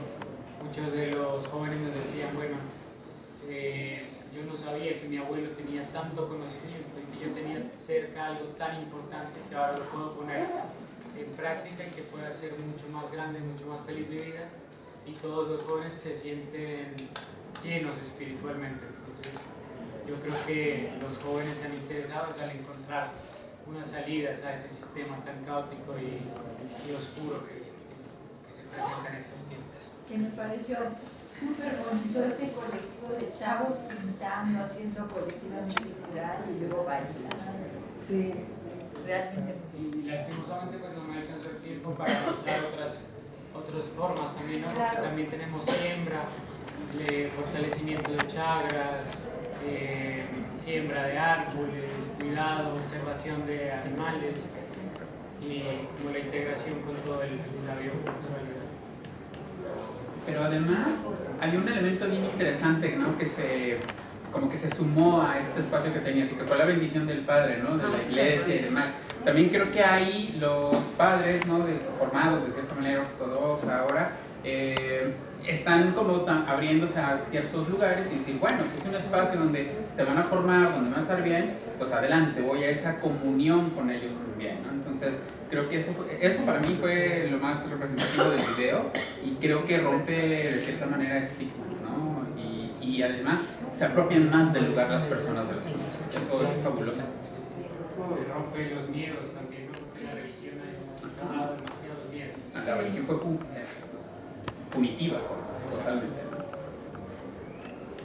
Sí, Memo. Comentar nada más rápido que el compañero que abordó la parte de forestería y todo lo que tiene que ver con la formación, digamos, educativa formal de los forestales, es muy importante porque prácticamente todos los proyectos que se presentaron durante todo el día tienen un vínculo directamente con los ecosistemas forestales. No se menciona, pero prácticamente están vinculados, ¿no? La degradación de los suelos, ¿cómo se llama? La cantidad de agua, por ejemplo, estos cuerpos de agua, el cambio de fluido, pues tiene que ver directamente con los bosques. Hablaban también de que tenemos que verlo desde un enfoque más complejo y efectivamente hacia eso tenemos que ir, ¿no? Lo que está ocurriendo, pues, por supuesto lo que está ocurriendo en el momento, lo estamos viendo, pero tiene todo un historial que tenemos que ver por qué está ocurriendo, ¿no? Entonces se me hace muy interesante lo que comentabas y la forestería tiene que ver más con la gobernanza de cómo se pueden utilizar, cómo se pueden manejar los recursos del bosque de una manera integral, no solo los árboles, ¿no? Que prácticamente está vinculado a todo representar humano. Hay que tener también mucho cuidado cuando se propone digamos, un programa educativo con un enfoque más integral, porque entonces podemos caer en que vamos a generar un montón de programas educativos que van a tener cosas muy particulares. En México está muy definido que quien puede elaborar un proyecto forestal para el aprovechamiento de recursos tiene que ser un ingeniero forestal integrante. No hay manera de hacerlo, ¿no? ¿Quién puede hacer un trabajo de restauración? No necesariamente el ingeniero forestal. Puede ser el biólogo, puede ser el agrónomo, puede ser alguien que tenga un nivel posgrado y también lo puede hacer. Entonces ahí hay que tener cuidado porque este enfoque que se quiere dar de un programa educativo como más integral nos puede llevar a tener, de hecho ya los hay, ¿no? Hay varias secretarías que se encargan de cosas muy particulares, ¿no? Entonces, forestería, silvicultura e ingeniería forestal creo que son cosas que hay que tener bien diferenciadas y cuáles son los propósitos de cada una de ellas. Se pueden integrar, tal vez sí, pero yo creo que hay que tener cuidado. Esto que comentas de estos programas ahora del gobierno federal, pues como que tienes ese enfoque más de un manejo integral del recurso forestal y que obviamente diversifica justamente, digamos, el aprovechamiento del ecosistema, ¿no? Se me hace interesante lo que estás haciendo, solamente comento que hay que tener un poco como de cuidado en ese sentido. Las propuestas están y serán bienvenidas y obviamente tendrá que haber voluntad política para hacer todo esto llegar a un puerto. Si me permite un comentario, escuché hace un año o dos del profesor Gunter Dietz de que más importante que crear escuelas interculturales es interculturalizar todas las escuelas. Y ese es exactamente un problema que hay, por ejemplo, en México y en Brasil al igual. Yo soy ingeniero forestal. Estoy casi seguro que aquí no hay ningún otro ingeniero forestal, ¿cierto? Porque los ingenieros forestales no están en esos programas. Los ingenieros forestales no se meten a estudiar ecología. Los ingenieros forestales no estudian etnobiología y agroecología tampoco. Entonces, hay varias cuestiones y ahí les explico por qué en mi país también nosotros forestales somos muy poquitos. Y tenemos, por ejemplo, en Brasil una lucha muy dura por mercado de trabajo, por oportunidades de trabajo, con los agrónomos y los biólogos, que sí son muchísimos. Y ahí luego nos toca, entre comillas, pues reserva de mercado, ¿no? Bueno, si nosotros todos podemos hacer de todo, que al menos el inventario forestal y el plan de manejo tenga un forestal que firmar. Y ahí uno llega a los forestales que tienen esta cabeza súper limitada y que la academia nos hace así. Entonces la lucha es exactamente porque ¿qué es que pasa en México? Hay las interculturales tienen sus carreras forestales y están también las carreras que se han creado de ingeniería forestal comunitaria. En la Sierra Norte de Puebla, en la intercultural de la Sierra Norte de Puebla, tenían una carrera de forestal comunitaria, ya no está. Se volvió una carrera de desarrollo sustentable. Y está la carrera forestal convencional, sigue. Porque los muchachos muy probablemente, yo no estoy seguro, que se gradúen en la comunitaria, no sacan el registro forestal nacional, que es de las pocas carreras en México, no sé si hay otras, que tienen que hacer un examen para que sean realmente reconocidos como profesionales, son los forestales. En Brasil, a los abogados les toca. El que se gradúe en Derecho no tiene el derecho de abogar mientras no haga una prueba de la Orden Nacional de los Abogados. En México hacen igual, pero con los forestales. Y así es como algo, el biólogo se gradúa y está apto a trabajar. El forestal no, le piden una prueba. Y esta prueba no es nomás de conocimientos, sino que uno tiene que tener lana para que le den el registro. Entonces, por eso yo hablo de filtros o embudos que hacen que los muchachos que viven en su comunidad y que pues acompañen el manejo. México es referencia mundial en manejo forestal comunitario. Entonces, bueno, si el manejo forestal está en las comunidades, ¿por qué la gente de las comunidades no puede ser el ingeniero forestal? En algunas pocas veces logra llegar, pero el camino que trilló le ha quitado tanto de su saber tradicional, incluso pues le ha volteado la cabeza, y ahí cuando llega a la posición de trabajo pues va a actuar como un ingeniero forestal convencional, pues ahí de trabajo homogéneo, y ahí a tumbar arbolitos y a sembrar pino. Como ahí en la sierra, pues la patulización de la sierra de Zongolica. La sierra de Zongolica tiene una vegetación hermosa con al menos 10 especies de pinos. Es obscena la diversidad. Obscena la diversidad, tienen encinos gigantes y pinos, y tumban todo y siembran pinus pátula, que es oaxaqueño y que tiene ahí su justificación de productividad. Pero sí, no se reconoce el paisaje, se cambia el paisaje, y la consecuencia biocultural es inmensa. Pero gracias por la observación, y la idea es esta. En todo el mundo se han creado nuevas carreras, pues el doctorado de ustedes hermoso, pues sí, tiene un nombrecito. Por ejemplo, si yo me meto a este doctorado chido ahí de la Unicauca, vuelvo a Brasil y no hay un concurso en que acepten este doctorado para que yo sea maestro en la universidad, porque en la carrera forestal donde yo trabajo, quien va a dar clases ahí debe ser ingeniero forestal con doctorado en ingeniería forestal, y por ahí va. Entonces, estas cosas también nos hacen pensar, pues, ¿de qué sirve crear una ingeniería en agroecología si no se hace el acuerdo con la sociedad de que sí, bueno, que las industrias agrícolas tengan que contratar a los agroecólogos para darle la palomita de la evaluación de impacto biocultural, ¿no? Ok, nada más para terminar el comentario, si me permiten, yo quiero retomar algo que escuché en la mañana de una compañera,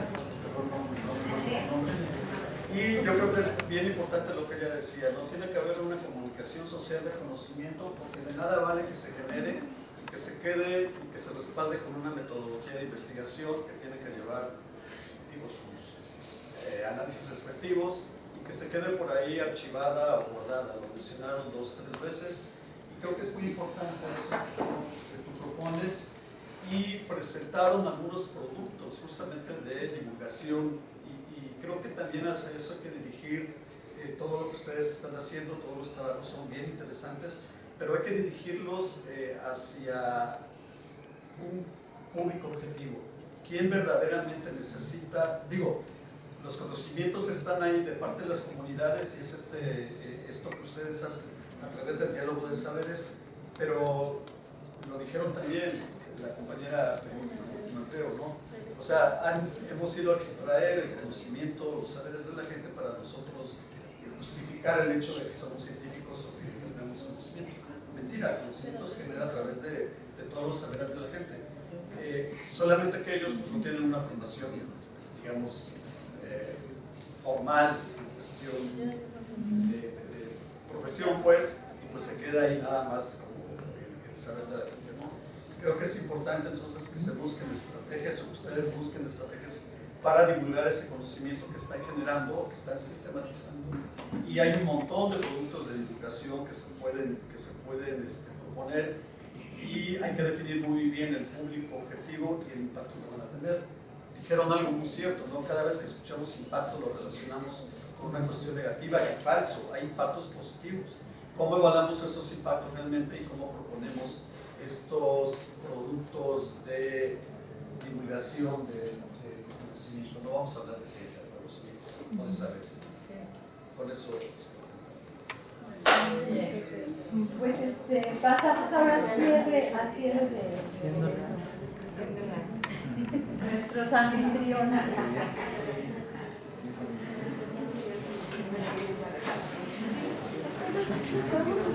Sí, bueno, pues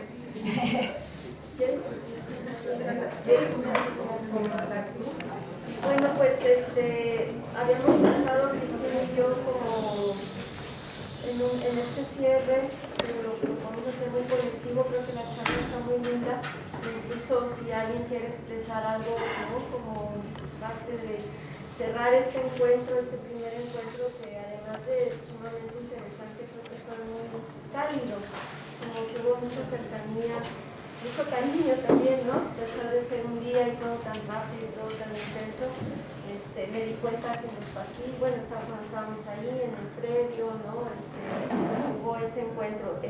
Para nosotros es muy bueno que nuestros estudiantes estén aquí, que tengan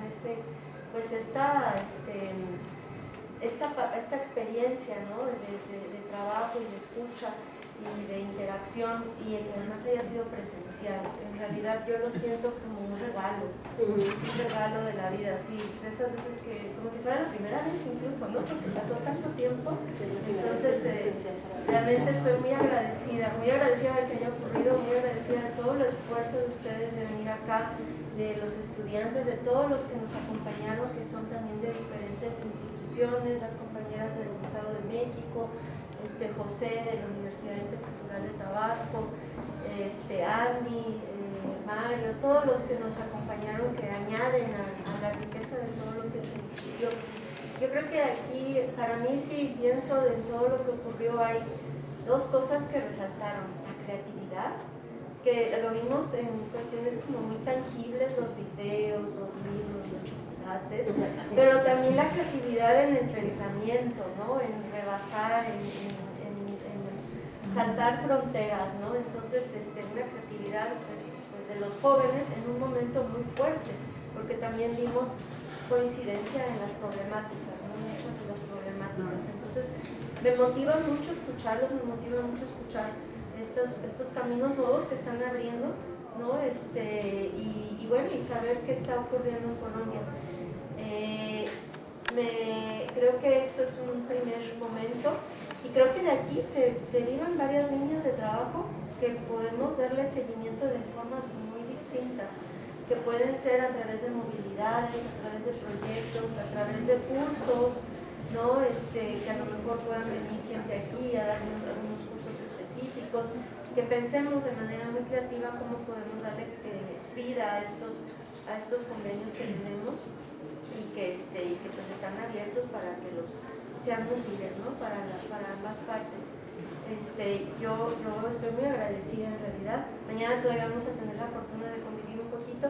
Nuestros estudiantes pues van a estar en clases, ¿no? Hoy tenía clase con Evodia. Tutoriales, sí, toda la semana tienen de tutoriales. Y con mis compañeras del trabajo, con Araceli, Betty, Rebeca, ¿no? Que ya se fueron, pero que siguieron aquí pues también trabajando. Mis compañeros de los técnicos que hicieron magia en el predio ya se fueron, pero yo les voy a pasar el aplauso que les dimos allá y el agradecimiento. Bien, pues después de las hermosas palabras de Citlali, pues no queda mucho más que decir. Me uno completamente al agradecimiento del esfuerzo que hicieron las y los compañeros de Colombia para venir. Esto pues me parece, digamos, que reanima esta posibilidad del intercambio y de la retroalimentación, llamémosle desde las epistemologías del sur. Creo que estas alianzas desde otras maneras de construir conocimiento, que integran también las maneras, digamos, locales, indígenas, profundas de crear conocimiento en nuestras sociedades, y que impactan a la academia de manera fundamental, y que nos impactan a nosotros, a nosotras como profesoras, como estudiantes, como profesionistas que estamos construyendo, digamos, que estamos imaginando horizontes hacia sociedades posibles, ¿no? Hacia mundos posibles, y horizontes desde perspectivas que, como decía el compañero, y bueno, no solamente el compañero, pero al final fue muy fuerte esto lo que dijo, que en las universidades, digamos, cómo creamos espacios de resistencia.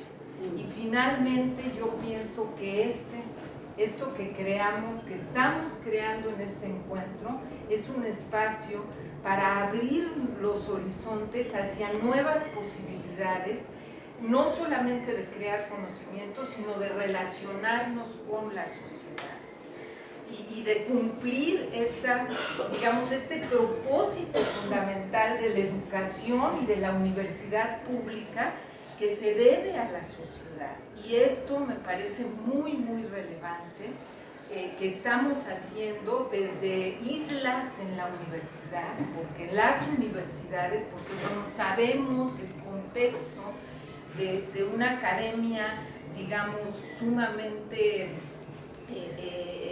conservadora, ¿sí? que desgraciada o lastimosamente no se compromete con estos procesos, no rompe los esquemas que nos permitan la creatividad precisamente. Entonces, pues yo me congratulo, celebro y me siento profundamente agradecida, emocionada y feliz de encontrarme hoy. Habíamos pensado que iba a ser un programa enorme, que íbamos a terminar casi arrastrando, y sin embargo yo personalmente me voy con un entusiasmo y una energía muy hermosa, y esto quiere decir que este intercambio fue muy fructífero, agradeciendo a Citlali esta hospitalidad del Citro, que sabemos todos los esfuerzos que se hicieron institucionales para que esto se pudiera lograr, y bueno, obvio a Olga por el esfuerzo de traer a estos territorios amados de ella, ¿no? a sus colegas, a sus estudiantes. Entonces, pues con mi corazón agradecido, pues les propongo que sigamos cultivando estas relaciones que nos hacen fuertes en todos los sentidos. Muchas gracias.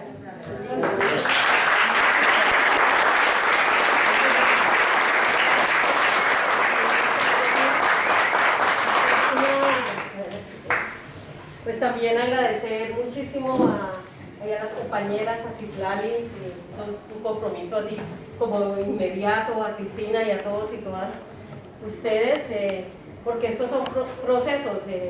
Conste que no traje a los estudiantes ahí como de la oreja, todos somos muy comprometidos con el proceso. Y aquí escuchamos que el hecho de estar en el doctorado en etnobiología es encontrar justamente unos espacios que no hallamos quizás en otras carreras, en otros programas, que creemos posible, y que más allá de la academia estamos pues en la búsqueda también de procesos, como decían los compañeros, de resistencia, acompañando los procesos comunitarios desde la academia y fortaleciendo la academia a partir de los mismos.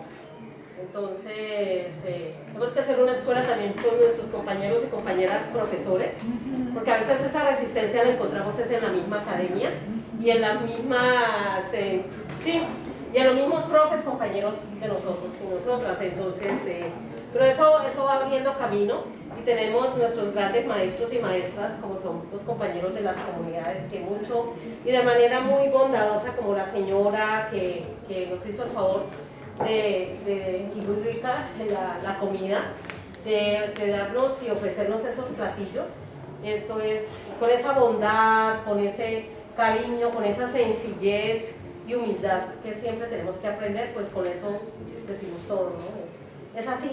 Entonces no es agradecimiento, no es digamos que muy bueno y nos vamos, sino pues es un compromiso mutuo, conjunto, y pues cuando encontramos pares como ustedes, pues nos facilitamos el camino para que entre estas pedagogías, estos fortalecimientos de las educaciones del sur y también del centro y norte, pues somos latinoamericanos, pues nos tocó trabajar en conjunto, en triconjunto y en no sé cuántos conjuntos para poder avanzar. Y creo que esta mañana todos decíamos, esto es un proceso político, ¿sí?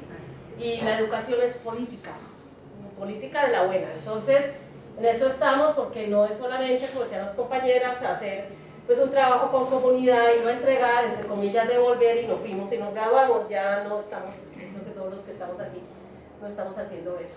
claro, forma parte de nuestro compromiso de formación, pero ir más allá y pues encontrar en la Universidad Veracruzana esa historia de lo que también nos enseñó el doctor Arturo Gómez Pompa, Hernández Cholocoxi y toda la escuela mexicana. Pues aquí seguimos con las nuevas generaciones, fortaleciéndola y fortaleciendo procesos más específicos de los convenios para que tengamos estas movilidades, pero no solamente movilidades entre las instituciones, sino entre las comunidades con las cuales trabajamos a nivel institucional. Entonces, pues, muchísimas gracias, ha sido un placer estar aquí, también con los compañeros de Brasil y los compañeros de México, y continuar trabajando y fortaleciendo nuestros procesos. Muchas gracias.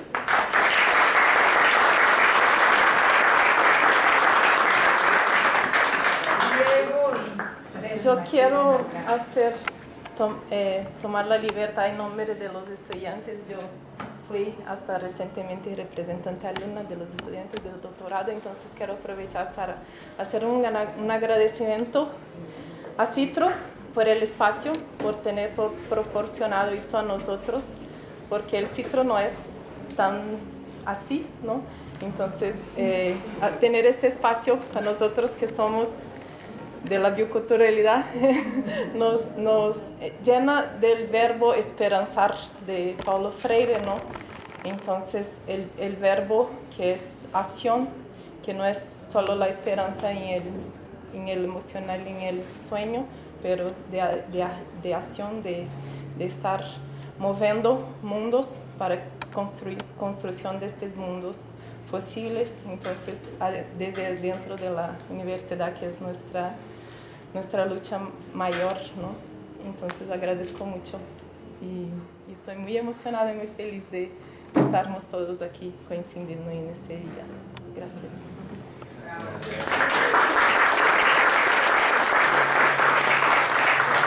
Quiero también manifestar mis agradecimientos a la doctora Citlali y a la doctora Marita, a todo el equipo que estuvo aquí presente, como siempre suelo decir, detrás de cámaras, delante de cámaras y en toda la logística. Espero que este sea un evento más, ya vamos en el tercero que vivimos en esos procesos de cooperación, colaboración, de aprendizaje, entender estos procesos como procesos de resistencia, y esa resistencia se hace, pues es haciendo, es poniendo escenarios en los cuales podamos poner en escena lo que pensamos, lo que estamos haciendo, los diálogos interculturales que estamos teniendo, y las equivocaciones también, porque también lo hacemos. O sea, en esas líneas es importante que tanto los estudiantes como los profesores sigamos ajustándole a estos caminos que no son de exclusión, sino por el contrario de fusión, de anclajes, de buscar puntos de encuentro y de seguir aportándole a cada una de nuestras comunidades y sitios en los cuales desarrollamos nuestra vida. Muchas gracias entonces a todos, y pues quiero pedir un aplauso para los locales.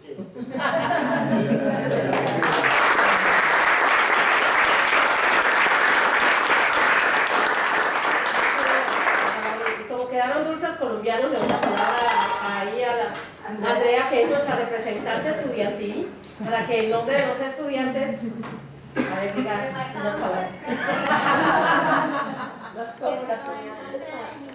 Los más tóxicos. No, de parte de nosotros, los estudiantes, un agradecimiento muy grande desde que llegamos aquí. Creo que ayer, desde antes de llegar, hemos sentido el abrigo del cariño, de la preocupación, de la disposición. Sabemos que eso no es sencillo, porque en alguna ocasión nos ha tocado a nosotros. Y empezando por esas cosas que son materiales y que son prácticas y que parece que no están construyendo academia, quisiera expresar el agradecimiento, porque creo que es más en esas acciones en donde se construye la academia. Es decir, es ahí donde mostramos el respeto, donde mostramos el cariño, donde mostramos la dignidad, no por un título, sino por seres humanos, y más que por seres humanos, por seres vivos. Entonces, agradecerles ese don de gentes, agradecer ese nivel de personas que son ustedes, y en un segundo momento pasar a agradecer por abrir este espacio académico, por permitirnos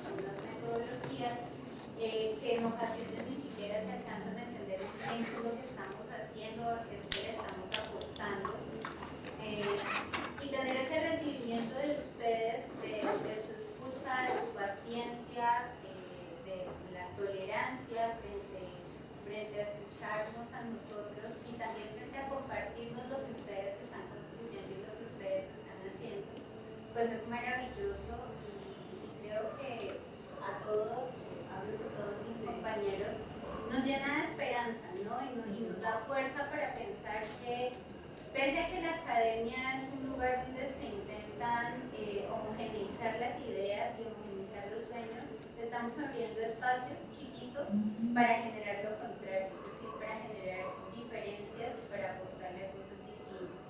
Lo que estamos haciendo también parte de la conciencia de que tenemos que estarnos inventando todo el tiempo, porque en breve veremos cómo esto que nosotros hagamos lo va a afectar de nuevo el sistema y lo va a convertir en el deber ser, y ahí está el reto de seguir transformando y de saber que estamos en construcción, ¿no? Y es un reto grandísimo y cansoncísimo, porque me dice Juan Madre, si ahorita estamos en 10 años la vamos a dar, pero verlas a ustedes, ver el ejemplo que constituyen también para nosotros, pues es un referente enorme y bellísimo. Muchísimas gracias y que pueden extender mi mano.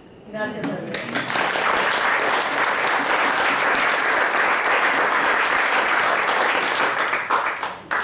Yo quiero nada más decir una cosa muy cortita que viene mucho al caso de esto, y además se relaciona con el video del antropoceno.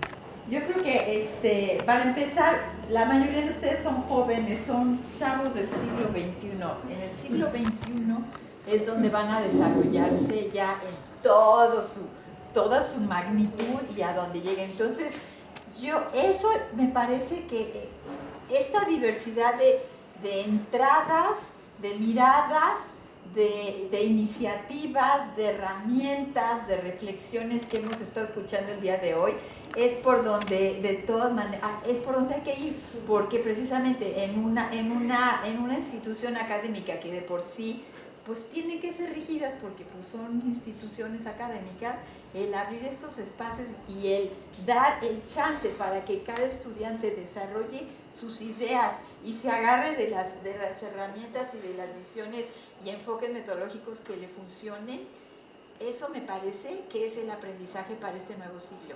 Porque si no lo hacemos así, ¿cómo vamos a encontrar solución a los problemas que tenemos?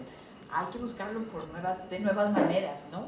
De nuevas formas y enriquecernos de esas otras miradas, de esas otras experiencias que han estado invisibles, pero que ahí siguen y que han permanecido y creo que lo que oímos hoy y lo que vimos y lo que ustedes están reflexionando y aprendiendo, pues va por ese camino. Entonces, felicidades a todos. Gracias.